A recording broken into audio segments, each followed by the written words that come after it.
L'Exode, chapitre 15. Alors, Moïse et les enfants d'Israël chantèrent ce cantique à l'Éternel. Ils dirent : Je chanterai à l'Éternel, car il a fait éclater sa gloire. Il a précipité dans la mer le cheval et son cavalier. L'Éternel est ma force et le sujet de mes louanges. C'est lui qui m'a sauvé. Il est mon Dieu. Je le célébrerai. Il est le Dieu de mon Père, je l'exalterai. L'Éternel est un vaillant guerrier. L'Éternel est son nom. Il a lancé dans la mer les chars de Pharaon et son armée. Ses combattants d'élite ont été engloutis dans la mer Rouge. Les flots les ont couverts. Ils sont descendus au fond des eaux comme une pierre.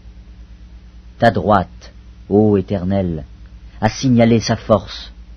Ta droite, ô Éternel, a écrasé l'ennemi. Par la grandeur de ta majesté, tu renverses tes adversaires. Tu déchaînes ta colère. Elle les consume comme du chaume. Au souffle de tes narines, les eaux se sont amoncelées. Les courants se sont dressés comme une muraille. Les flots se sont durcis au milieu de la mer. L'ennemi disait : Je poursuivrai, j'atteindrai, je partagerai le butin. Ma vengeance sera assouvie. Je tirerai l'épée, ma main les détruira. Tu as soufflé de ton haleine. La mer les a couverts. Ils se sont enfoncés comme du plomb dans la profondeur des eaux. Qui est comme toi parmi les dieux, ô Éternel? Qui est comme toi magnifique en sainteté, digne de louange, opérant des prodiges? Tu as étendu ta droite. La terre les a engloutis. Par ta miséricorde tu as conduit, tu as délivré ce peuple. Par ta puissance tu le diriges vers la demeure de ta sainteté. Les peuples l'apprennent, et ils tremblent. La terreur s'empare des Philistins. Les chefs d'Édom s'épouvantent. Un tremblement saisit les guerriers de Moab. Tous les habitants de Canaan tombent en défaillance. La crainte et la frayeur les surprendront. Par la grandeur de ton bras, ils deviendront muets comme une pierre, jusqu'à ce que ton peuple soit passé, ô Éternel, jusqu'à ce qu'il soit passé, le peuple que tu as acquis.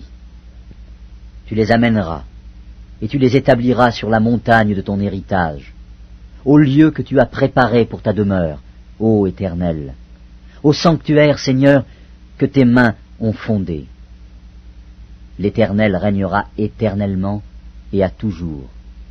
Car les chevaux de Pharaon, ses chars et ses cavaliers sont entrés dans la mer, et l'Éternel a ramené sur eux les eaux de la mer. Mais les enfants d'Israël ont marché à sec au milieu de la mer. Marie, la prophétesse, sœur d'Aaron, prit à sa main un tambourin, et toutes les femmes vinrent après elle, avec des tambourins et en dansant. Marie répondait aux enfants d'Israël : Chantez à l'Éternel, car il a fait éclater sa gloire. Il a précipité dans la mer le cheval et son cavalier. Le peuple d'Israël dans le désert. Moïse fit partir Israël de la mer Rouge. Ils prirent la direction du désert de Shur, et, après 3 journées de marche dans le désert, ils ne trouvèrent point d'eau. Ils arrivèrent à Mara, mais ils ne purent pas boire l'eau de Mara, parce qu'elle était amère. C'est pourquoi ce lieu fut appelé Mara. Le peuple murmura contre Moïse en disant : Que boirons-nous ? Moïse cria à l'Éternel, et l'Éternel lui indiqua un bois qu'il jeta dans l'eau, et l'eau devint douce. Ce fut là que l'Éternel donna au peuple des lois et des ordonnances, et ce fut là qu'il le mit à l'épreuve.